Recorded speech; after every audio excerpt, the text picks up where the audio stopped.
இங்கே வந்ததுக்கு பிறகு தான் தெரியுது இது ரீயூனியன்னு கன்ஃபார்ம் ஆகிடுச்சு. நான் கூட பார்த்தேன் திரைத்துறையில் ஒவ்வொரு ஜாம்பவானும் ஒவ்வொரு திசையை நோக்கி ஓடிக்கிட்டே இருக்காங்களே, எந்தெந்த காலகட்டத்திலலாம் இவங்க தனக்கான ஆளுமையை நிரூபிச்சிருப்பாங்கன்னு நினச்சேன். அப்படி நினச்சி நான் வந்து பள்ளி பருவத்திலேயே நான் ரசிகர் மன்றம் வச்சது அண்ணன் மோகனுக்கு அவருக்கு தான். அஷ்டம் நான் சொல்லியிருக்கேன் நான். ஏன்னா இப்போலாம் அந்த எங்கள் ஊர் பக்கம் வரும்போது தஞ்சாவூர் அந்த கிராமங்களுக்கெல்லாம் படம் வரும்போது 2வது ரிலீஸில் தான் வரும். ஃபஸ்ட்டு ரிலீஸ்லாம் இப்போ கிடையாது இல்லைங்களா. அப்போ வந்து இந்த பாடல் நல்லாவேன்னு ஒரு படம், மலையூர் வீசுங்காத்த ஒரு படத்துக்காக வேண்டி 9 நாள் தேட்டரில் ஓடுனுச்சு. இது ஒரு டூரிங் டாக்ஸியில் 9 நாள் அந்த படத்தை பார்த்தேன். அந்த அளவுக்கு வந்து பிரமிக்கக்கூடிய அந்த மனிதர்களை எல்லாம் பக்கத்தில் பார்க்குறமேன்னு நான் சினிமாவுக்கு வரும்போது ரொம்ப ஆசைப்பட்டேன். என்னென்னு கேட்டிங்கன்னா, எதை நோக்கி நம்மளுடைய பயணம் போய் கொண்டு இருக்கிறதோ அங்கே போய் சேர்ந்துரும். ஆனால் பயணம் சரியாக இருக்க வேண்டும் என்பதை திரைத்துறைக்கு வந்த பிறகு தான் நான் அதை கற்றுக்கொண்டேன். ஆனால் இந்த மேடையில் எனக்கு அண்ணன் சொன்னார், என் மண்ணுக்காரங்கிறதுக்காண்டி கூப்பிட்ருக்கேன் அப்படின்னாரு. யார் கண்ணன், அது உண்மை தான். 2வது இங்கே வந்ததுக்கு பிறகு சரி நிறைய வருவாங்கன்னு பார்த்தா எல்லாம் பார்த்தீங்கன்னா எல்லாம் ஒரே ஒரு ஸ்கூல், ஒரே ஒரு அறை, ஒரே ஒரு சாலையில் நடந்த மக்களை எல்லாம் ஒன்றாக கூப்பிட்டு ஒரு விழா நடக்கும்போது இது வந்து நான் வாழ்த்து அரங்கமாக பார்க்க முடியல, அனுபவங்களை சேகரிக்கிற ஒரு களமாக நான் பார்த்துட்ருக்குறேன். ஏன்னா ஒவ்வொருத்தரும் பேசும்போது ஒரு புத்தகம் மாதிரி இருக்குது. இவங்க கடந்து வந்த பாதைகள், அவர்களுக்கு வந்து ஒவ்வொரு அனுபவங்களை சொல்லுவது. ஏன்னா மனிதர்களுடைய அனுபவங்களை இன்னொரு மனிதர்களுக்கு கடத்துவது என்பது அபூர்வமாக இருக்கிறது இன்றைக்கு வந்த படைப்புகளில். அப்படி இவங்களுடைய அனுபவங்களை கேட்குற ஒரு மேடையாகத்தான் இதில் பார்த்துட்ருக்கிறேன். எந்த அளவுக்கு தன்னுடைய பழைய உறவுகளையும் நட்புகளையும் அவர் விடக்கூடாதுன்னா வந்து என்னை வந்து அண்ணன் செலீன் அவர்கள் அழைச்சிருக்காரு. தஞ்சாவூர்லேருந்து இதுக்குன்னு வந்திருக்காரு. அவர் தான் என்னை சென்னையில் கொண்டாந்து வைரமுத்துட்டு சேர்த்து விட்டவர். செவனியும் ஊரில் வாத்தியார் வேலை பார்த்துட்டு கம்ப்யூட்டர் இருந்திருப்பேன்னு நினைக்கிறேன். நான் கொண்டாந்து இங்கே அமுச்சு விட்டேன். ஆனால் என்னென்னு கேட்டிங்கன்னா, அந்த மாதிரி எல்லா நண்பர்களையும் அவர் அழைத்து கொண்டு வந்து இங்கே வந்து சேர்ந்து ஒரு அறையில் சாப்பிட்டது, ஒரு ஸ்டுடியோவில் அவங்க ஷூட் பண்ணது பார்க்கலாம். எல்லா பேருமே பெரிய பெரிய ஜாம்பவான்கள். எனவே இது வந்து அனுபவம் சரிந்த ஒரு மேடையாக நான் பார்க்குறேன். அனுபவம் சரிந்தவர்களெல்லாம் கூடுவதற்கான ஒரு களம் அமைந்திருக்கிறது. ஐயா இயக்குனர் மகேந்திரன் அவர்களுடைய பேரில் ஆரம்பிக்கப்பட்ட இந்த அறக்கட்டளை மூலியமாக கூடுகிறார்கள். எனக்கு என்னவோ இந்த இன்ஸ்டியூட்டில் இந்த மாதிரி மாதம் ஒரு நிகழ்வு நடத்தி இவங்களுடைய அனுபவங்களை சொன்னாலே பின்னவர்கள் வருபவர்களுக்கு, இனிமேல் சினிமாவுக்குள் வருபவர்களுக்கு சினிமானா என்ன, உழைப்புனா என்ன, நேர்மைனா என்ன, படைப்புனா என்ன, எவ்வளவு தூரம் ஒரு வெற்றிக்காக கடக்க வேண்டியிருக்கிற இந்த அனுபவங்களே கூட அடுத்த தலைமுறைகளுக்கு கடத்தணும். அப்படிங்கம்னா இந்த மாதிரி ஒரு நிகழ்வை தொடர்ந்து இந்த இன்ஸ்டியூட்டில் நடத்துனீங்கன்னா என்னை போன்றவர்கள் எனக்கு பின்னால் வருபவர்களுக்கும் இது மிகப்பெரிய பாடமாக இருக்கும் என்ற நம்பிக்கை இருக்கிறது. எனவே வாழ்த்த வயது இல்லை, உங்களுடைய அத்தனை சுவடுகளோடும் பின்தொடர்ந்து நடக்கிறேன். நன்றி, வணக்கம். இல்லை அங்கே ஒரு மாதிரியா பார்க்குறேன்.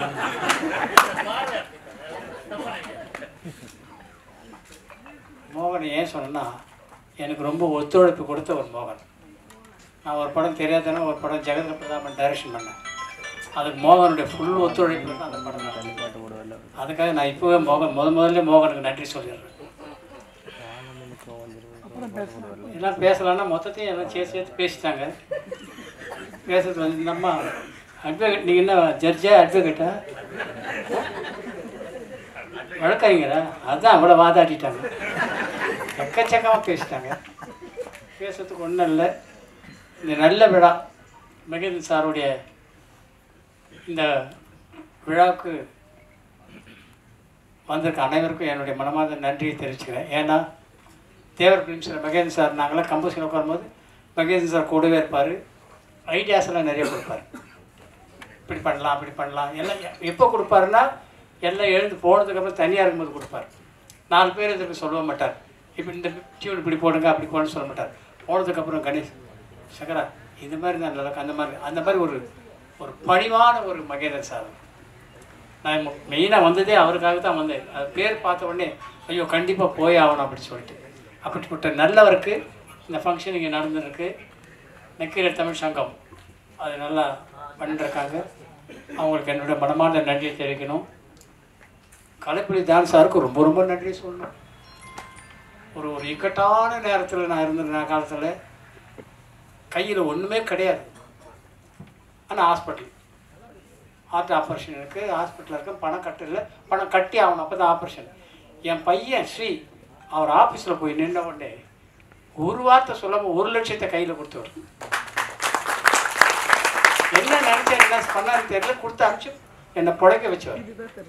அவருக்கு இந்த நேரத்தில் நான் நன்றி சொல்லி ஆகணும். ஏன்னா அந்த மாதிரி நல்ல உள்ளங்கள்லாம் இங்கே வந்து மேடையில் இருக்குது. கவிஞருடைய முதல்வர் அவருக்கும் நான் நன்றி சொல்லணும். மெயினாக அவர் எடிட்டர் பீம் சாரோட சன்னு, அவரும் நானும் அவர் ஒரு பேக் மாட்டிக்கு வர மாட்டேன். இந்த பேக்னு சொல்லுவாங்க, ஜோரம் அது மாட்டிக்குவார். அவரும் நானும் உடம்பு வர நடந்தே வருவோம். சாரதாஸுடைய காரெல்லாம் தரமாட்டாங்க எங்களுக்கு அப்போல்லாம். நாங்கள் 2 பேரும் வெறுமனே நடந்தே வருவோம். ரீரிகார்டு முடிஞ்சு மிக்சிங்கெல்லாம் முடிஞ்சோடனே எங்களை விட்டுட்டு போயிடுவாங்க. மறுபடியும் நடந்தே போவோம். அப்படிப்பட்ட ஒரு நல்ல ஒரு எடிட்டர் அவர். ஆனால் அமைதியாக இருக்கிற, அமைதியாக பேசுகிறாரு. நல்லவங்களாம் வந்திருக்காங்க. இந்த மேடையில் எல்லாருக்கும் நான் பேசணுன்னா டைம் நிறைய ஆகிப்போச்சு, கடை வேறு மூட்டுவாங்க. அதனால் ரொம்ப நேரமும் பேசக்கூடாது. இது சொன்ன மட்டும் சந்தோஷம் எல்லாருக்கும். கடை மூட்டுவான்னு சொன்னோடனே எவ்வளோ சந்தோஷப்பாங்க. அவரு பாருங்க, பாண்டிச்சேரியில் இருந்து அவரே சிரிக்கிறார்.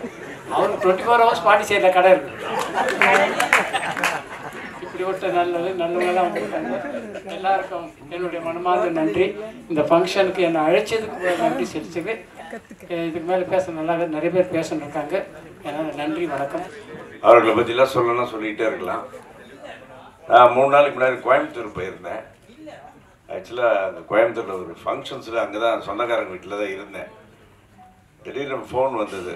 யாருன்னா நம்ம கண்ணன் மகேந்திரன் சாருக்கு ஒரு ஃபங்க்ஷன்னு, மகேந்திரன் சார் பேரை வச்சு ஒரு இன்ஸ்டியூட் ஆரம்பிக்கிறேன்னு சொல்லி வச்சார். வரான்ட்டேன். வந்ததுக்கு காரணம் மாதா பிதா குரு தெய்வம். என்னுடைய குரு மகேந்திரன் சார். கை கொடுக்க இதே மாதிரி இந்த இன்ஸ்டியூட் அவர் பண்ண போகிறாரு. அதுக்கு என்னுடைய வாழ்த்துக்கள். அவருக்கு அந்த இன்ஸ்டியூட்டில் என்ன சப்போர்ட்டாக இருந்தாலும் நான் பண்ணுறேன். காரணம் மகேந்திரன் சாருடைய பேரை வச்சு இது பண்ணியிருக்காரு. கண்ணன் பிய சொல்கிறேன், உங்கள் இன்ஸ்டியூட்டில் ஏதாவது ஒரு கிளாஸ் எடுக்கணுன்னா சும்மா ஒரு ஸ்பெஷல் கெஸ்ட்டாக வந்து உங்களுக்காக, அந்த மாணவர்களுக்காக நான் எந்த ஒரு எக்ஸ்பெக்டேஷன் இல்லாமல் ஒரு ஃப்ரீயாக வந்து ஒரு கிளாஸ் எடுக்கிறேன். நன்றி, வணக்கம். யார் கண்ணன் வந்து முதல் புள்ளியார் சொல்லி போட்டது கலைப்புலின்ற ஒரு பேர் எழுதினார் 1984. அதுதான் யார். அவர் அன்றைக்கி எழுதின எழுத்து இன்றும் என்றும் அது நிலைத்து கொண்டிருக்கிறது. ஆனால் அவரை சந்தித்தது வந்து சுரேஷ் மஹாலில் டப்பிங் தேட்டரில் நான் அவரை முதல் சந்திக்கிறேன். அப்போ வந்து கை கொடுக்கும் கை படத்துடைய டப்பிங் சவுகார் ஜானியம்மா வந்து டப்பிங் பேசிட்டு போகிறாங்க. மகேந்திரன் சார் இல்லைப்பா, மகேந்திரன் இருந்தால் கூட தப்பிச்சிக்கலாம்ப்பா டப்பிங்கில், இந்த கண்ணங்கிட்ட மாட்டிங்கன்னு அவஸ்தப்படுறத அது விடவே மாட்டேன்றான். அப்படி சீரும் சிறப்புமாக செதுக்கிறான் என் ஒவ்வொரு ஃப்ரேமையும் அப்படின்னு சொன்னாங்க. யார் அந்த கண்ணன் அப்படின்னு கூப்பிட்டு பேசினேன். அப்போ 2 பேரும் வந்தாங்க, சக்தி சுப்பிரமணியம், மதுக்கூர் கண்ணன். அப்போ நான் சொன்னேன், நீங்கள் எங்கள் ஆஃபீஸ் வாங்க, எங்களுக்கு ஒரு படம் பண்ணி கொடுங்கன்னு சொன்னேன். அதுதான் யார். அது நார்த் ஸ்மான் ரோட்டில் அலுவலகம் திறந்து அவர் புள்ளியார் சொல்லி போட்டு ஆரம்பித்த படம் தான் யார். அது வந்து அதில் வந்து என்னென்னா, அதில் சற்றொப்பு இந்த விழாவில் மொத்தத்தில் என்னவோ ஒரு உண்மை முழு லட்சம் போட்டு காட்டத்தான் செய்கிறது. அந்த படத்தில் பணியாற்றிய என்னுடைய ஆத்மார்த்த நண்பர் ஸ்டில்ஸ் ரவி அவர்களும், பிஆர்ஓ பாரிவல்லல் அவர்களும், படத்தொகு செய்த டெல்லின் சார் அவர்களும் இந்த மேடையில் பார்க்கும்பொழுது உண்மையிலே சொல்லனா இன்பம் சூழ்ந்து இருக்கிறது. இப்போற்பட்ட சூழ்நிலையில் யார் படத்தினுடைய 100வது நாள் விழா சூப்பர் ஸ்டார் ரஜினி சார் வந்து அந்த விழாவை நடத்தி கொடுக்குறாரு. அவர் வந்து மேடையில் பேசும்போது சொல்கிறாரு, இந்த மாதிரி தானுவை பார்க்கும்போது எனக்கு ஏழை நண்பன் பணக்கார நண்பன் ஒரு கதையை சொல்லி ஏழை நண்பனாக தானு நினைக்கிறேன், இப்படிப்பட்ட பணக்காரெலாம் மேடையில் வச்சுருக்கிறாரு, அவருக்கு ஒரு படம் பண்ணி தரப்போகிறேன்னு சொல்லி அன்றைக்கி நைட்டு கண்ணனை கூப்பிட்டு எனக்காக ஒரு கதை சொல்லினார். கண்ணை வேற ஒரு கதைக்கு போனார், அவர் கதையை விட்டுட்டார். அது ஒரு சின்ன வருத்தம் எனக்கு வாழ்நாளெலாம் அது வருத்தம் இருக்க தான் செய்யும். எப்படியாப்பட்ட ஒரு வாய்ப்பை மிஸ் பண்ணி கண்ணே கன்னியாகுமரியன் போனாருன்றது ஒரு அதாவது அவருடைய கவித்துவமான ஒரு கலைஞன். அள்ளித்தந்த வானம் மண்ணை இல்லவா, சொல்லித்தந்த பூமி தந்தை இல்லவா அவங்க எழுதினவர் இல்லையா, அது இன்றைக்கு எல்லாருக்கும் பிடிச்ச பாட்டாக அங்கேயும் கணாதிபடி எங்கே ஒழிச்சின்னு இருக்குது. அப்படிப்பட்ட கண்ணன் வந்து மகேந்திரன் சார் பேரில் ஆரம்பிக்கும்பொழுது மகேந்திரன் சாருக்கு எனக்கு ஒரு பெரிய ஒரு நட்பு இருக்குது. எனக்கு வந்து 91 தையல்கான் படத்துக்கு கதை கொடுத்தது எஸ்பி முத்துராம் சார் இயக்குனார். அப்போ அவரோடு பழகிய பழக்கம். அதனால் அவருடைய பையன் ஜான் மகேந்திரனுக்கு வந்து நான் சச்சின் படம் கொடுத்தேன். இப்போ திரும்ப 18ஆம் தேதி அது ஏப்ரல் மாதம் ரிலீஸ் ஆகும்போது இன்னொரு பிரளயத்தை அந்த படம் உருவாக்குன்னு நான் நம்புகிறேன். அந்த அளவுக்கு மிக சிறப்பாக பண்ணியிருக்காங்க. அப்படிப்பட்ட ஒரு பெயரில் இந்த ஃபிலிம் அகாடமி துவங்கும்போது இங்கு படிக்கின்ற அத்தனை பேருக்கும் வி கிரியேஷன் நிறுவனம் வாய்ப்புகளை வழங்கி ஒரு கொடையாக இருக்கு என்பதை அறுதியிட்டு உறுதி கூறுகிறேன். அதோட மட்டும் இப்போ நம்ம தம்பி செல்லுமணி இருக்கிறாரு. அவர்கிட்ட ஒரு சின்ன வேண்டுகோள், எனக்கு உரிமை இருக்குது அவர்கிட்ட, நான் என்ன வேணாலும் பேசுவேன், எந்த நேரத்தினாலும் பேசுவேன். ஆனால் திரையுலகுக்கு கிடைத்த ஒரு பெரிய பொக்கிஷம் தம்பி செல்லுமணி. அவருக்கு இருக்கக்கூடிய சூழலில் அப்படிப்பட்ட ஒரு சிறப்பான ஒரு கலைஞன் தன்னை தாழ்த்திக்கின்னு தன்னை வருத்திக்கின்னு இந்த திரையுலகத்துக்காக சேவை செஞ்சுன்னு இருக்கிறாரு. ஆகவே இப்போ நடக்கக்கூடிய தயாரிப்பாளர் சங்கத்தில் ஒரு பிரச்சனையை எனக்காக திரும்பவும் மறுபரிசீலனை பண்ணி எல்லாரையும் ஒரு சேர நீ என்றைக்குமே ஒரு தாயானவன் தந்தையானவன். ஆகவே உன்னுடைய பணித்த கண்களோடு நீ இதை வந்து திரும்பவும் அதை ஏதாவது ஒரு இடத்துல ஒன்று சின்ன நெடல் இருந்தால் கூட அதை நம்ம பேசி தீர்த்துக்கலாம். எனக்கு ஒரு உத்தரவு நீ அவசியம் தரணும். அது திரையுலகம் எப்பவுமே பிரிந்து இருக்கக்கூடாது, சேர்ந்து இருக்கணும். அது உண்மையில் எந்தவித குறையும் இல்லை. அப்படிப்பட்ட சூழ்நிலைக்கு தள்ளப்படுகிறார்கள், அதையும் எனக்கு தெரியும். இருந்தாலும் பேசும்போது எல்லாமே சால்வ் ஆகுன்றது இந்த மேடையில் ஒன்று வேண்டுகோள் வைக்கிறேன். மேடையில் கூட மோகன் சார் பார்த்து சொல்லணுன்னா நான் நிறைய சொல்ல வேண்டியது இருக்குது. நான் அதிகமாக அவர்கிட்ட சிற்றுண்டி வாங்கி சாப்பிட்ருக்குறேன், டிரைவர்லேயும் நியூ ஹோட்டல்ஸ்லேயும் அந்த மாதிரி அவர்கிட்ட சாப்பிட்ருக்கேன். ஆனால் எங்களுக்குள்ள நில ஒரு சூழ்நிலை 3-4 முறை ட்ரை பண்ணி படம் பண்ண முடியாத சூழ்நிலையும் போயிடுச்சு. இல்லைன்னா அந்த காலத்துலேயே தாகு படத்தை நாங்கள் எடுத்திருக்க வேண்டியது 2 கதாநாயகிகளை போட்டு, என்ன சூழ்நிலை அதை நடக்காமல் போயிடுச்சு. அப்படிப்பட்ட சூழ்நிலையில் எனக்கு வந்து கண்ணனை பற்றி சொன்னால், என்னை வந்து ஒரு சிச்சுவேஷனில் அவரே மிகப்பெரிய பாடல் ஆசிரியர். அப்படிப்பட்ட அவர் வந்து என்னுடைய படத்திலேயே ஒரு பாட்டு, இது ஆனை மேலே அம்பாரியா ஆடுறது சிங்காரியா, போன வாரம் சிங்கப்பூரம் இந்த வாரம் தஞ்சாவூரம் அப்படின்னு அவர் எழுதினார். என்னை வந்து ஆனை மேலே அம்பாரியா என்னை எடுத்து போய் உட்கார வச்சு அழகு பார்த்தவர்.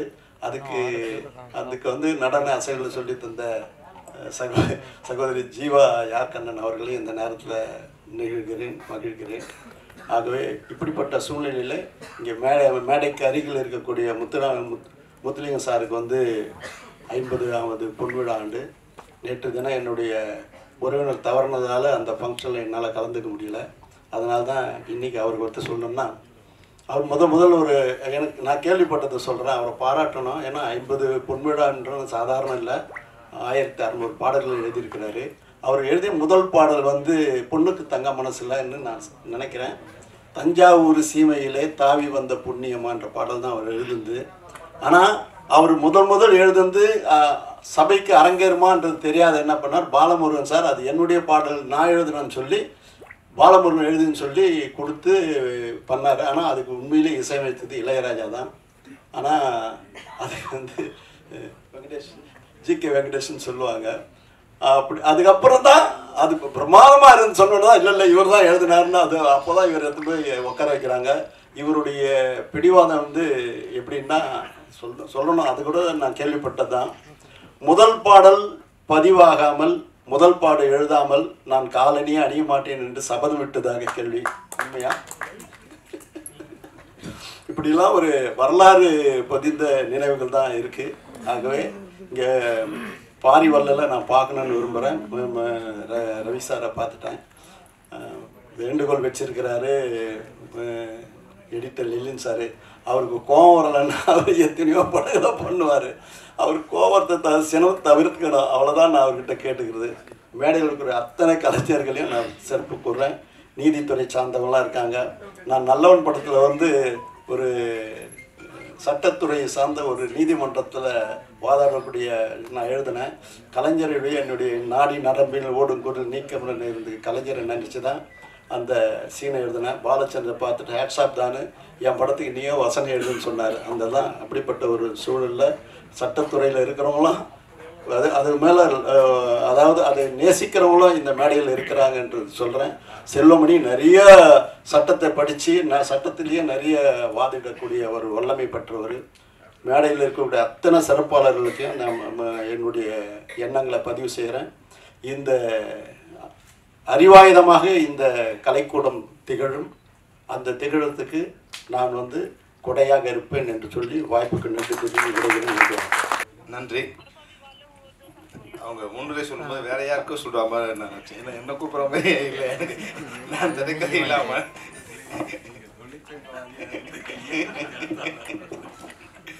நன்றி நன்றி. இந்த விழா மிக மிக ஒரு முக்கியமான விழா. ஏன்னா தமிழ் சினிமாவில் 100 ஆண்டுகளை கடந்து கூட ஒரு 5-6 பேர் இயக்குநர்கள் பேர் நினைவில் இருக்குன்னா அதில் மகேந்திரன் முதன்மையானவராக இருப்பார். பல்வேறு இன்னும் 5-6 பேர் இருக்காங்க. ஆனால் 100 ஆண்டுகளை கடத்தும். நம்ம எவ்வளோ படம் பண்ணுறோங்கிறது முக்கியம் இல்லை, என்ன மாதிரியான படம் பண்ணுறோங்கிறது தான் ரொம்ப முக்கியம். அதை விட இன்னொரு அதிர்ஷ்டம் என்னன்னா, அப்பன் பேரை கெடுக்காத பிள்ளைங்க பிறக்கணும், குரு பேரை கெடுக்காத சிஷியும் கிடைக்கணும். மறைந்த பிறகு கூட இன்னைக்கு ஏதாவது அவங்க டாப்ல இருக்கும்போது சொல்லிப்பாங்க, நான் மகேந்திரன் அசிஸ்டன்ட், நான் பாரதிராஜா அசிஸ்டன்ட். ஆனால் பல இயக்குநர்கள்கிட்ட ஒர்க் பண்ணியிருப்பாங்க. இன்னைக்கு அவங்க நல்ல நிலைமையில் இருப்பாங்க. அவங்களோட அசிஸ்டன்ட் அவங்க சொல்லிக்க மாட்டாங்க. அப்போ கலைமணி சார் என்கிட்ட ஒரு தடவை சொன்னார், நான் உதவியாளர் இருக்கும்போது, அவர் ஒரு பெரிய இயக்குனர், பெரிய ஹீரோ, மிகப்பெரிய இடத்துக்கு வர்றதுக்கு அவர் முக்கியமான காரணம். அவர் பேர் அவர் சொன்னதில்லை. அப்போ கலைமணி சார் சொல்லும்போது சொன்னார், இல்லை செல்வமணி, நம்ம பேர் அவன் சொல்லணும்னா நம்ம கூட உயர்ந்த இடத்துல இருக்கணும்னு. நம்மளால அவன் உயர்ந்த இடத்துல இருக்காங்கிறது முக்கியம் இல்லை, அவன் நம்ம பேரை சொல்லணும்னா நம்ம கூட உயர்ந்த இடத்துல இருக்கணும், அப்போ தான் அவன் நம்ம பேரை சொல்லுவான். ஆனால் அது அப்படிலாம் இல்லாமல் மறைந்த பிறகு கூட அவர் நினைவால ஒரு இன்ஸ்டியூட் ஆரம்பிக்கிறது உண்மையிலே நம்ம யார்கண்ணனுக்கு எவ்வளோ பாராட்டினாலும். யார்கண்ணன் என்னோட மிகச்சிறந்த நண்பர். அவரோட நெருங்கிய பழக்கமே எனக்கு ஒரு படைப்பாளிகள் ஆரம்பிக்கும் போது அவரோட தான் அது முன்னாடி தூரமா பார்த்து மதுக்கூர் கன்னடா தான் தெரியும். அவர் தான் இவரான்னு கூட எனக்கு தெரியாது. வரும்போது படைப்பாளி ஆரம்பிக்கும் போது பாரதி ராஜாவுக்கு நானும் விசேகரும் லெஃப்ட் ரைட்டு. அது மாதிரி எனக்கு யார்கண்ணனும் சசிமோகனும் லெஃப்ட் ரைட்டு. இவங்க இருந்தாதான் அது. அப்போ 24 மணி நேரம் 6 மாதங்களுக்கு மேல தொடர்ந்து எந்த விதமான பிரதிபலனும் இல்லாம எங்களுடைய பணி இருந்தது. அப்போதான் யார்கண்ணனோட உழைப்பு, அவருடைய எழுத்து திறமை எல்லாத்தையுமே நான் தொடர்ந்து எங்கெங்கெல்லாம் பயன்படுத்தணும் பயன்படுத்துவேன். அது மட்டும் இல்லாமல் யார்கண்ணன்னா ஒரு சுயமரியாதை உள்ள ஒரு எப்படின்னா, நாங்கள் இப்போ மேடம் சொன்னாங்க இல்லையா, இப்போ நாங்கள் டைரக்டரை உருவாக்குறோம். நான் கூட சரி இப்போ டைரக்ட் பண்ணுறோம், அதில் ஒரு இதை விட நம்மக்கிட்ட இருக்கணும் ஒரு கொஞ்சம் பேர் டைரக்டர் ஆக்கலாம். நம்ம இன்ஸ்டியூட்டில் நம்ம டைரக்டர் யூனியன் ஒரு 50 பேருக்கு வேற ஒரு இடத்துல சான்ஸ் வாங்கி கொடுத்து அவங்க ஷார்ட் ஃபிலிம் பண்ணுறதுக்கு ஒரு வழி பண்ணியிருக்கோம். அப்போ ஒரு 25 படங்களில் மிகச்சிறந்த படங்களை தேர்ந்தெடுத்து அதில் ஆர்டிஸ்ட் தான் நடிக்கலாம். அவங்களாம் ஒரு அவார்டு கொடுக்குற மாதிரி ஒரு நிகழ்ச்சி பண்ணி அந்த ஒரு சிறந்த நடிகைக்கு ஒரு அவார்டு கொடுத்தோம். அந்த அவார்டு வாங்க வரும்போது தான் எனக்கு அது யார்கண்ணனோட மகள்னே தெரியும். அது வரைக்கும் யார்கண்ணனோட பழகினா கூட இது என்னோட மகள்னு அவர் சொன்னதே இல்லை. என் மகன் எடுக்க சார் நீங்கள் ஏதாவது ஒரு அவார்டு கொடுங்க அப்படிலாம் இல்லாமல் அவங்க தேர்ந்தெடுத்து அவங்க நம்ம அவார்டு மேடையில் கொடுக்கும்போது இது யார்கண்ணனோட மகள் அப்படின்னு சொன்னாங்க. அந்த வகையில் நண்பர்கள் கிட்ட கூட எந்த விதமான பிரதி உபகாரமும் எதிர்பார்க்காத ஒரு நண்பர் யார்கண்ணன். அவருக்கு எனக்கு நிறைய கருத்து மோதல் வந்திருக்கு, ஆனால் உறவு மோதல் இருக்க வந்தது இல்லை. நல்ல மிக சிறந்த நண்பர், நல்ல முயற்சி எடுத்திருக்காங்க.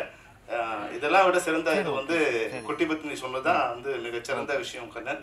ஏன்னா குட்டி பத்மினி உண்மையாகவே இன்டர்நேஷனல் லெவலில் யாரையும் தொடர்பு கொள்ளக்கூடிய மிகச்சிறந்த ஒரு கனெக்ட் பண்ணக்கூடிய மிகச்சிறந்த இடத்துல அவங்க இருக்காங்க. யாரை வேணாலும் அவங்களால கனெக்ட் பண்ண முடியும். தமிழ் சினிமா அவங்க சரியாக பயன்படுத்திக்கல. நான் கூட 2-3 தடவை அவங்களோட பயணித்தேன். ஆனால் அதை யாரும் அவங்க எப்பவுமே என்னன்னா இங்கே இது ஒரு ஆணாதிக்க சமூகம். இது அவங்க ஒருத்தர் சாதிச்சவங்களை பார்த்து ஒன்று பொறாமையாக இருக்கும், பெண்ணை பார்த்தோன்னே ஒன்று பொறாமையாக இருக்கும், இல்லை சீப்பாக இருக்கும். அதுதான் அவங்களோட திறமையை யாரும் அங்கே சரியாக இடப்பட மாட்டாங்க. அது தமிழ் சினிமாவும் அப்படி தான். அவங்க நடிச்சிருந்தா இன்னைக்கு தமிழ் சினிமாவில் அவங்கள சரியாக பயன்படுத்தியிருந்தா இன்னைக்கு தமிழ் சினிமா கண்டவங்கிட்ட போய் பிச்சை எடுக்க வேண்டிய அவசியம் இல்லாத ஒரு இடத்துல தமிழ் சினிமா நாங்கள் கஷ்டப்பட்டு ஒரு மிகப்பெரிய ஒரு கோமை இது ஒரு ஒரு அட்சய பாத்திரத்தை கொண்டு வந்து தமிழ் சினிமாவுக்கு கொண்டு வந்து கொடுத்தோம். தமிழ் திரையினங்களோட எடுத்த அவங்ககிட்ட நீங்கள் போய் பிச்சை எடுக்க வேண்டாம். அது இன்னைக்கு ஓடிடி ஆகி அது இன்னைக்கு வந்து மிகப்பெரிய லெவல் வந்திருக்கும். அன்னைக்கு வந்து குட்டி பத்மினிக்கு ஜிடிவியில் இன்னைக்கு ஜிடிவியே வந்திருக்காரு. ஜிடிவி வந்து எங்ககிட்ட வந்து அன்னைக்கு நெகோஷியேட் பண்ணுறாங்க. தமிழ் திரை 49%, தமிழ் இவங்க ஜிடிவி 51%. நாங்கள் ஆரம்பிக்கலாம், நம்ம சேர்ந்து ஆரம்பிக்கலாம், நம்மளே ஜிடிவியே வேண்டாம் நீங்களே பண்ணுங்கன்னு கூட. ஆனால் அன்றைக்கி இருந்தவங்களுக்கு அதனோட வேல்யூ தெரியல, எங்களோட வேல்யூ தெரியல, எதிர்காலத்தோட வேல்யூ தெரியல. இன்றைக்கி வந்து எங்கேயும் போய் கை கட்டி நிற்க வேண்டிய இடத்துல தமிழ் சினிமா இருக்குது. அந்த வகையில் வந்து குட்டி பத்மினி சொல்லியிருக்காங்க. நிச்சயமாமா நீங்கள் வந்து உங்களுடைய இது வந்து கண்ணனுக்கு கொடுங்க. அந்த சர்டிஃபிகேட்டுங்கிறது ரொம்ப முக்கியமான, வேலிடேஷனுங்கிறது ரொம்ப முக்கியமான விஷயம். அது யார் வேலிடேட் பண்ணுறாங்கிறத வச்சு தான் அந்த ஸ்டூடெண்ட் வெளியே போய் சொல்லிக்க முடியும். அந்த வகையில் கஷ்டப்படாமல் உங்கள்கிட்ட வந்து இன்றைக்கி ஒரு மிகப்பெரிய இலக்கு அடிச்சிருக்கு இன்னைக்கு மேடையில். அந்த வகையில் குட்டி பத்மினிக்கு நன்றி.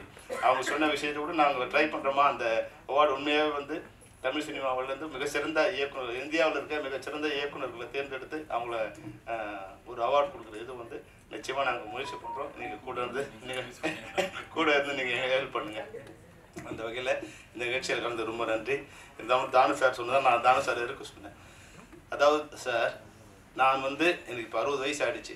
இந்த 60 வருஷத்தில் நான் மிகவும் வேதனை அடைந்த சமயம் நேற்று மிகவும் என்னோட மனவேதனை அவ்வளோ வேதனை. ஏன்னா என்னுடைய தாய் தந்தையை என் கூட பிறந்தவங்களை வந்து எதிர்த்து நான் நிற்கும்போது என்ன மாதிரியான ஒரு மனக்கஷ்டத்தில் இருந்தனோ அந்த மனக்கஷ்டத்தில் தான் நான் இருந்தேன். என்னை விட தமிழ் திரைப்பட தயாரிப்பாளர் சங்கத்துக்கு நன்மை செய்த வர யாருமே இருக்க முடியாது. வேறு யாரும் எந்த தயாரிப்பாளர் இருக்க முடியாது, எந்த நிர்வாகி இருக்க முடியாது, இன்னைக்கு இருக்கிற நிர்வாகி இருக்க முடியாது, இதுக்கு இருந்த நிர்வாகி இருக்க முடியாது. அவ்வளோ மிகச்சிறந்த நன்மைகளை நான் பண்ணேன். நான் அவங்களுக்கு சொன்னேன், நான் ஒரு வாளாக இருக்கேன். இந்த தமிழ் சினிமா இப்போலாம் மிக சிரமமான இடத்துக்கு எங்களை பயன்படுத்திங்க. உங்களுக்கு யாரெல்லாம் எதிரியோ அவர்களை எதிர்ப்பதற்கு எங்களை பயன்படுத்திங்க அப்படின்னு நான் சொன்னேன். அவங்க காலடியில் போய் உட்காந்துருந்தாங்க. அவங்களுக்கு எந்த யூகமும் இல்லாமல் அவங்க அழைத்த போதெல்லாம் நாங்கள் அந்த மேடையை அவங்ககிட்ட போய் உட்காந்துருக்கோம். நாங்கள் போய் உட்காந்து பல நாட்கள் அவங்க யாரும் இல்லாமல் திரும்பி வந்திருக்கோம். பல மணி நேரம் காத்திருந்திருக்கோம். அதை பற்றி எனக்கு எந்த கவலையுமே இல்லை. என்னை பொறுத்த வரைக்கும் தமிழ் சினிமா வந்து ஒரு சரியான திசையில் நோக்கி போடணும். அதுக்கு தமிழ் திரைப்பட தயாரிப்பாளர் சரியாக இருந்தால் தான் நல்லா இருக்கும்னு நான் நினச்சேன். ஆனால் அவங்களுடைய புரிதலின்மை அதுக்கு மேலே நான் ஒன்றும் பண்ண முடியாது. ஒன்றா நான் நீங்கள் சொன்னதுக்கு நிச்சயமாக நான் ஒத்துழைக்கிறேன். நீங்கள் அவங்க மேடையில் எல்லா தயாரிப்பாளரும் கூப்பிடுங்க, நான் வரேன். நான் ஏதாவது தவறு பண்ணியிருந்தேன்னு சொன்னீங்கன்னா அந்த தவறை அந்த கடமை நான் திருத்திக்கிறேன். இது தவறுன்னு நீங்கள் சொன்னீங்கன்னா, நீங்கள் பண்ண தவறுன்னு சொன்னீங்கன்னா நான் திருத்திக்கிறேன். உங்களோட பிரச்சனையை அது நீங்கள் பார்த்துக்கணும். திரைப்பட தயாரிப்பாளர்கள் 2 இருக்கீங்கன்னா அவங்க நீங்கள் ஒன்றா சேர்க்கறதே நீங்கள் பார்த்துக்கணும். நீங்கள் இவங்கள ஒர்க் பண்ணக்கூடாது, இவங்களோட ஒர்க் பண்ணக்கூடாது, அந்த பிரச்சனைக்கு எங்களால் பண்ண முடியாது. ஏற்கனவே எங்களுக்கு நிறைய கெட்ட பேர் இருக்குது. ஃபிப்சிக்கு நிறைய கெட்ட பேர் இருக்குது. அதை நிறுத்துறோம், இதை நிறுத்துறோம்னு. அப்போது நாங்கள் எங்களை அடியாளாக பயன்படுத்துகிற வேலையை விட்டுட்டு எங்களை ஒரு போராளியாக பயன்படுத்தி நீ தமிழ் சினிமா எந்த நிலையில் இருக்குது, அதை எதிர்கொள்ளக்கூடிய இடத்துல தயாரிப்பாளர் இருக்காங்களா? நீங்கள் நல்லா யோசிச்சு பாருங்கள். இன்றைக்கி நாங்கள் வந்து போராடி பல விஷயங்களை இன்றைக்கி கொடுத்துருக்கோம். அதில் சைன் பண்ண கூட அவங்களுக்கு வந்து மனசு இல்லை. என்ன ஒரு இயக்குனர் இன்னைக்கு மேடையில் இருக்கார் பேரரசு, நீங்கள் கேட்டு பாருங்க. அந்த ஒப்பந்தத்தை வாங்குவதற்கு எவ்வளவு நாட்கள் நாங்கள் அவங்களோட சண்டை போட்டு உங்களுக்கு தெரிஞ்சிருக்காரு. ஒரு இயக்குனர் ஒரு படத்தை ஆரம்பிப்பதுக்கு முன்னாடி எவ்வளோ நாள் ஷூட்டிங் இருக்குது, என்ன பட்ஜெட்டில் படம் எடுக்க போகிறாரு, எத்தனை நாள் அவர் எடுக்க போகிறாரு, எங்கே எடுக்க போகிறாரு, அது என்ன ஆர்டிஸ்ட் வேணும், என்ன கலைப்பொருட்கள் வேணும், எல்லா டீட்டெயிலும் கொடுத்து அந்த நாட்களுக்குள் அவர் படத்தை முடிக்க வேண்டும். அவர் கேட்ட அனைத்தையும் தயாரிப்பாளர் செய்து கொடுத்திருந்தால் அந்த நாட்களுக்குள் அந்த பட்ஜெட்டுக்குள் படத்தை முடிக்கவில்லை என்றால் இயக்குனர் சம்பளத்திலிருந்து கூட பிடித்துக் கொள்ளலாம்ங்கிற அக்ரிமெண்ட்ல நான் கைட்டு போட்டு கொடுத்துருக்கோம் சார். இந்த நூற்றாண்டு தமிழ் சினிமாவில் இது நடந்திருக்குமா? இதே மாதிரி அனைத்து தொழில்நுட்ப கலைஞர்களுக்கும், ஒளிப்பதிவாளர்களுக்கும், ஆர்ட் டைரக்டர்ஸுக்கும், மியூசிக் டைரக்டர்ஸுக்கும், எழுத்தாளர்களுக்கும் எல்லாருக்கும் இது போல அந்த தமிழ் சினிமா ஒரு சரியான பாதையில் திட்டமிட்டு பட்ஜெட்டோட படம் எடுக்கணும் அப்படிங்கிறது நாங்கள் வந்து அவ்வளோ கஷ்டப்பட்டு எல்லாரும் கன்வின்ஸ் பண்ணி கொண்டு வந்திருக்கோம். அதில் கையெழுத்து போடல இது வரைக்கும். இது உங்களால் பண்ணவே முடியாது. 100 வருஷம் நீங்கள் போராடினாலும் பண்ண முடியாது. இப்போ அதை கொண்டு கொடுத்தா நீங்கள் நடப்பு தயாரிப்பரோட சண்டை போடு, அவங்க கூட ஒர்க் பண்ணாத, இவங்க கூட இன்றைக்கி அவங்களா நம்ம எதிரி. இன்றைக்கி தமிழ் சினிமாவில் தமிழ் சினிமா எடுக்க முடியாத ஒரு சூழ்நிலை இருக்குது. நாங்கள் எங்களோட சம்பளம் சார், உங்கள் மேடையில் நான் சொல்கிறேன், உங்களுக்கு தெரியாது இல்லை, பெரிய படம்னா எங்கள் சம்பளம் 3% தான் சார். தமிழ் சினிமாவில் நீங்கள் கொடுக்குற சம்பளம் 3% தான் எங்கள் சம்பளம். அதாவது நான் சொல்கிறது வந்து டைரக்டரோ கேமராமேனோ அது மாதிரி வந்து டாப் லெவலில் இருக்கவங்க நான் சொல்லலை. மீதி பேர் இந்த டெய்லி வேஜஸில் ஒர்க் பண்ணுறவங்களுக்கு நீங்கள் பெரிய பட்ஜெட்னா இப்போ 100 கோடினா எங்கள் சம்பளம் 3 கோடி தான். ஆனால் சின்ன படங்களில் வரும்போது அந்த 20%லேருந்து 30% வரைக்கும் வருது. இப்போ 1 கோடியில் பண்ணுறாங்கன்னா எங்களோட சம்பளம் 30 லட்சம் வரும். ஆனால் பெரிய படங்களுக்கு 3% தான். இப்போ நாங்கள் இப்போ இந்த 10% 20% நாங்கள் ஃப்ரீயாக பண்ணால் உங்களுக்கு லாபம் வந்துடுமா? இப்போ நீங்கள் படம் பண்ணுறீங்க, உங்களுக்கு தெரியும் இங்கே இருக்குது உங்களுக்கு. நீங்கள் உங்கள் பட்ஜெட் 3 கோடினா எங்கள் சம்பளம் வந்து அதிகபட்சம் 50 லட்சம் ரூபா. இப்போ வெறும் 50 லட்சம் தான் உங்களுக்கு நஷ்டமா? 3 கோடியில் நீங்கள் படம் பண்ணீங்கன்னா 4 கோடி நஷ்டம் இன்னைக்கு. அதுதான் இன்னைக்கு தமிழ் சினிமாவோட நிலைமை. எல்லாம் இந்த படத்தை ஃப்ரீயாக அவங்கவுங்க வாங்கிக்கிறது தான் இருக்காங்க தவிர ஒருத்தரும் விலை கொடுத்து வாங்க தயாரில்லை. ஃப்ரீ டிஸ்ட்ரிபியூஷன், பணமே இல்லாமல் வந்து தேட்டரில் கொடுக்கணும், அட்வான்ஸ் கூட கிடையாது. அப்புறம் ஓடிடியில் எந்த விதமான ஷேரிங் இல்லை, வந்தால் ஷேரிங்கு, பணமே இல்லாமல் எல்லாரும் ஓடிடி அவங்க லைப்ரரியில் நம்ம படங்கள் போய் உட்காந்துருக்கு. இதெல்லாம் போராடுறதுக்கு உண்டான இது சக்தி வந்து எல்லாரும் ஒருங்கிணைந்து தான் பண்ண முடியும். இதையெல்லாம் இல்லாமல் விட்டுட்டு என்னோட சண்டை போடுறதுல என்ன நியாயம் இருக்குது? என்னோடங்கிறது ஃபெஃப்சியோட சண்டை போடுறது எந்த நியாயம் இல்லை. எங்களால் முடிந்த அனைத்து உதவிகளையும் அனைத்து விஷயங்களையும் அவங்க கேட்காமலே நான் பண்ணி கொடுத்துருந்துருக்கேன். இப்போவும் நான் பண்ணதா, எனக்கு அவங்களோட எந்த விதமான ஈகோவும் இல்லை. எனக்கு தமிழ் சினிமா நல்லா இருக்கும். இன்றைக்கும் நான் கவுன்சிலர் மெம்பர், சேம்பரில் நான் மெம்பர் இல்லை சார். சேம்பருக்கும் கவுன்சிலுக்கும் சண்டை வந்தவங்கனால நான் சேம்பர்லேருந்து ரிசைன் பண்ணிட்டு வந்துட்டேன் சார். நான் சேம்பரில் மெம்பர் இல்லை. நான் இன்றைக்கும் நடப்பு தயாரிப்பு சங்கத்தில் மெம்பர் இல்லை, ஒன்லி கவுன்சிலில் தான் மெம்பர் நான். ஏன்னா இது வந்து என் மேலே குற்றச்சாட்டு. அவங்க நிர்வாகிகளுக்குள்ளே வந்து ஒரு புரிதல் இல்லாமல் இருக்குது. நீங்கள் உங்களை மாதிரி சீனியர்ஸ் அங்கே வர்றதில்லை, அதுதான் இப்போ பிரச்சனை. அங்கே அவங்க வந்து சின்ன சின்ன பிரச்சனை அவங்களுக்கு நிர்வாகிகள் இருக்குது, மேடம் இருக்காங்க, அவங்களுக்கு கூட என் மேலே ஒரு கோபம் இருக்கும். அவங்களுக்கு தெரியாது பாவம், இவங்களுக்கு தெரியாத விஷயங்கள் அங்கே நடந்துகிட்டு இருக்கு. இதை சரி பண்ணி உங்களை மாதிரி இருக்க சீனியர்ஸ் இங்கே வந்து உட்காருங்க. இல்லை நான் பேசுகிறது தவறாக இருந்தால் மேடத்துக்கு கூட சொல்கிறேன், உங்கள் ஈசியில் கூப்பிடுங்க, இல்லை ஜெனரல் போர்டில் கூப்பிடுங்க. நாங்கள் என்ன தவறு செய்தோம்? ஒரே விஷயம் இப்போ எங்களால் பண்ண முடியாது. என்னன்னா ஃபெஃப்சியாக இருக்கும்போது ஒரு குறிப்பிட்ட பிரிவுக்கு நீங்கள் ஒர்க் பண்ணாதீங்கன்னு சொல்லும்போது எங்களால் பண்ண முடியல. 300 ப்ரொடியூசர்ஸ் இருக்கும்போது 300 ப்ரொடியூசர் நீங்கள் ஒர்க் பண்ணக்கூடாதுன்னு சொன்னீங்கன்னா அது இப்போ நடக்காது. அப்புறம் வந்து ஆர்டிஸ்ட் மேலே நீங்கள் வந்து ஒத்துழையாமை பண்ணும்போது அது ஒரு தடவை என்ன பண்ணலாம், தொடர்ந்து பண்ணும்போது எல்லா ஆர்டிஸ்டோடும் எங்களுக்கு தகராறு வருது, எல்லாருக்கிட்டும் எங்களுக்கு கெட்ட பேர் வருது. அப்புறம் நாங்கள் யார்கிட்ட போய் ஒர்க் பண்ண முடியும்?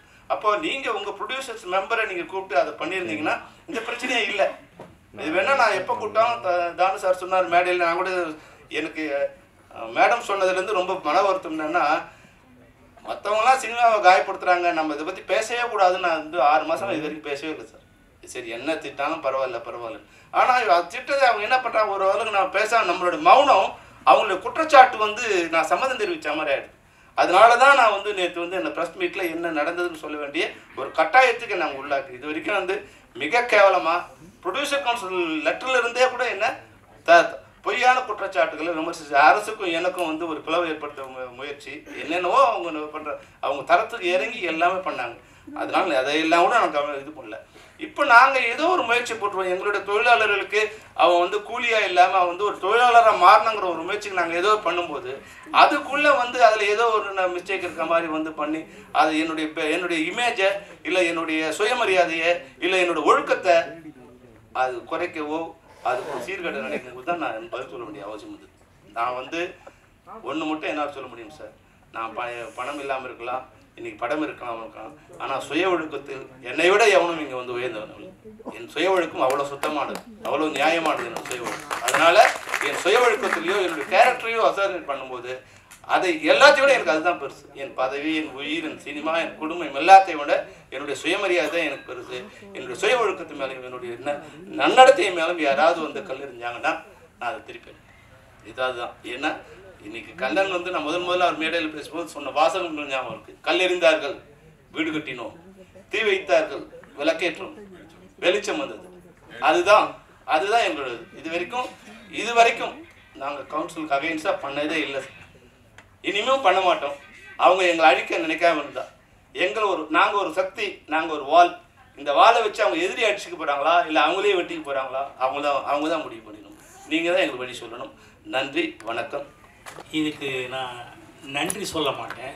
இந்த மகிழ்ச்சியை கொடுத்ததுக்கு யார் கண்ணன் டீமுக்கு தான் நான் நன்றி சொல்லுவேன். ஏன்னா இது வந்து உண்மையாகவே பர்ஃபெக்ட் ரீயூனியன் மாதிரியே இருக்குது. எனக்கு இங்கே மேடையில் இருக்கிற அத்தனை பேரும் எத்தனை வருஷம் பழகிருக்கோன்னு இப்போ பார்க்கும்போது அப்படியே மெமரிஸ் ஓடிட்டுருக்கு. தேங்க்யூ. Just like thank you. இதுக்கு முன்னாடி செல்வமணி சாரும் தானு சாரும் ஒரு மேட்டர் பேசினார். அது கம்பீரமான விஷயங்கிறதுனால அதை பற்றி ஒரு நிமிஷம் பேசுகிறேன். இப்போது செல்வமணி சார் சொன்ன விஷயம் என்னன்னா, இந்த டைரக்டரோட லெட்டருங்கிறது மலையாளம் படம் ப்ரொடியூஸ் பண்ண எனக்கு தெரியும், அங்கே யூனியனில் இருக்குது சார். நான் இங்கே எத்தனையோ தடவை தயாரிப்பாளர் சங்கத்தையும் ஃபிலிம் சேம்பரில் சொல்லியிருக்கேன், இது கேட்கவே இல்லை. டைரக்டர் கிட்ட ஃபஸ்ட்டு ஓகே பண்ணுறதுக்கு முன்னாடி இத்தனை நாளில் ஷூட் பண்ணுறோம், இவங்க ஆர்டிஸ்ட்டு இந்த பட்ஜெட்டுங்கிறது லெட்டர் கொடுத்தா தான் மலையாளம் கேரளா அசோசியேஷனில் கையெழுத்து போடுவாங்க. நான் படம் ப்ரொடியூஸ் பண்ணுவேன், பிருத்திவிராஜ் ஹீரோவை வச்சு படம் பண்ணிட்டேன், எனக்கு நல்லா தெரியும். அதை முதல்ல சொன்னேன்.